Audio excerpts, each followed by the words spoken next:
How do there, guys? Welcome back to Edgar TV, where today I'm going to be giving you 5 names, 5 interesting names, 5 people to keep an eye on at the back end of this year. People that could go on a bit of a major run in the major events at the back end of the year. Now, I've done these sort of videos before, and I've given you some little goldies, so just keep an eye on these towards the back end of the year, because they're showing signs that there is a big run within them. Now, this is the players I think are going to do well on here. I'll also do a video as well in regards to players to keep an eye out who you might never have heard of before.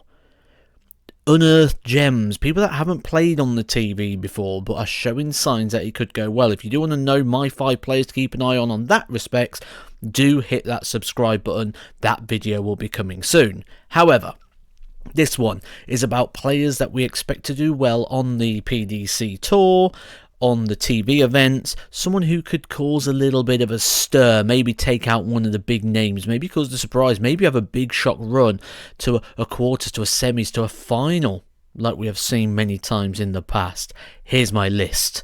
First of all, Wesley Plaisier. No surprise to see him on the list. The man reached back-to-back Pro Tour finals. He's had some big wins along the way this year, beating the likes of Gian Van Veen, Ryan Searle, Stephen Bunting and Gerwin Price. And the numbers add up good as well. When we take a look at the Pro Tour, so the averages in which he has played, he's the 19th best player according to stats on the Pro Tour, averaging just under 95 across 30 matches that he has played. He's only 19 grand away from the top 64, and I do think he's going to do it. Go down the Christoph Ratajski road, go down the Scott Williams road, the road of people that have managed to get their tour card by reaching the top 64. And he's guaranteed a Players' Championship final spot. He's guaranteed a World Championship spot, so he's going to be in 2 of the big events, and he's only £50 behind Connor Scutt at the moment on the Challenge Tour Order of Merit. If he can gain that £50, it'll put him in the Grand Slam of darts as well. So there's some real interesting times coming ahead for Wesley Plaisier, and I do think he's going to get in the top 64. That's my prediction. I can't see him losing the first round of all these sort of TV events, and there's still that possibility of the Grand Slam as well. Someone else who I think is going to do well on the TV stages, someone who's been incredible recently, Cameron Menzies. Cameron Menzies, 13th according to averages over the last 12 months. Not the Pro Tour like we looked at with Wesley, the last 12 months, so a year's worth of form. He's the 13th best player, averaging 95.65. He's got into the World Series of Darts in that qualifier. 95, 95, 101, 102. Solid all the way through. He was reaching regular quarterfinals, semi-finals, before reaching the final recently, just losing out in the Pro Tour final to Chris Dobie again, averaging over 100. 100 average has been the thing here for Cameron Menzies. If we take a look at the last 3 months worth of form, Cameron Menzies has hit 21 100 plus averages, earning him a spot as things stand in the Worlds, the Players' Championship finals, the European Championships and the World Grand Prix, the double start, double finish tournament. With that in mind, I think we're going to see Cameron Menzies in the top 32 going into 2024. Can't see it not. It's playing far, far too well. Someone else who's playing really, really well, another non-tour card holder, Connor Scutt, a player I really do rate. He's currently top of the Challenge Tour Order of Merit, which would put him in the Grand Slam of Darts and the World Championships. He's doing well when he gets his Pro Tour call-up, so I wouldn't be surprised to see him as well in the Players' Championship finals. He's a player who lost his tour card last year, but it wasn't for what he did last year that was the problem, it's what he did in year 1. Year 1 was a slow year, didn't quite work for him, but year 2 was good, reached a Players' Championship finals, reached a World Championship, won on debut 3-0 before losing to Gerwin Price, but did give him a bit of a game. That story's familiar. Radat Skagansky had a very similar story where he had a bad year 1, lost it on year 2, despite year 2 being very good. I think if Connor Scutt was on the tour this year, I think he'd be looking at being safe with the tour card and moving even further up the rankings.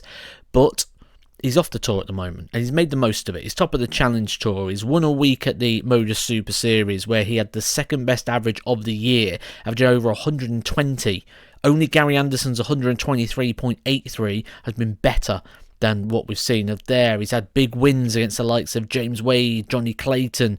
92 average over the last 12 months. He's a big practicer, and I think this is a journey, and I've said this many times before, I think it's a journey that's very replicant of the one of Nathan Aspinall. Nathan Aspinall was on the tour for 2 years, dropped off the tour for 1 year, used the Challenge Tour, used the system, got the wins, got the confidence, came back and was a million times better. I think that's what we're going to see with Connor Scutt as well. I can't imagine that he's going to drop off the tour again when he gets his card back. 'Cause he's going to get his card back. I think he gets the card back, and I think then he stays there for many years. I think he's a quality operator. Quality operators, again, that you may not be familiar with. You may be familiar with the name Taylor because of what Phil Taylor did, but what about Dom Taylor? He's one to watch. He's playing fantastic darts at the moment. First year of his tour card, and boy can he play. You've really got to look hard to find games where he goes under 90. And it's not just consistently over 90 that's impressive. It's the ceiling. He's averaged 110, 112, beating the likes of Doby, Bunting, Van Duvenbode, Van Barneveld. He's in the top 32, according to averages. I think he's another one like Plaisier who's going to be in the top 64 come the end of his first year. He is a serious threat.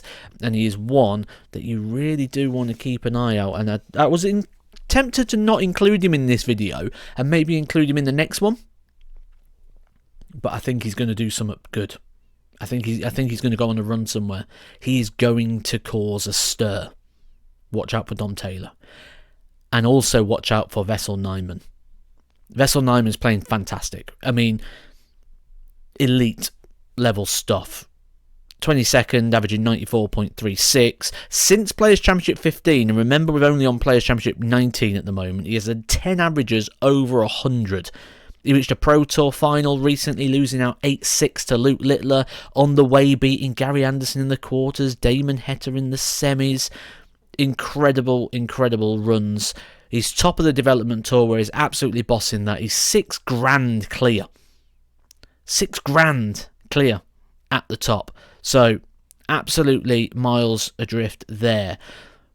Grand Slam of Darts because of that. Players' Championship Finals, World Championships, 2 European tours as well. It is going to reach the top 64 after 1 year of his card. That looks for certain. 66th in the rankings as things stand with all those considered and put on. And like I say, he's got those Euro tours. He's got those majors. The fact is he can still get into the European Championship finals as well because he's got a couple of Euro tours there that's going to help him along his way as well. So there's lots and lots of positives there for Nijman. And then you add in the fact that he's such a fantastic dart player, hitting so many things.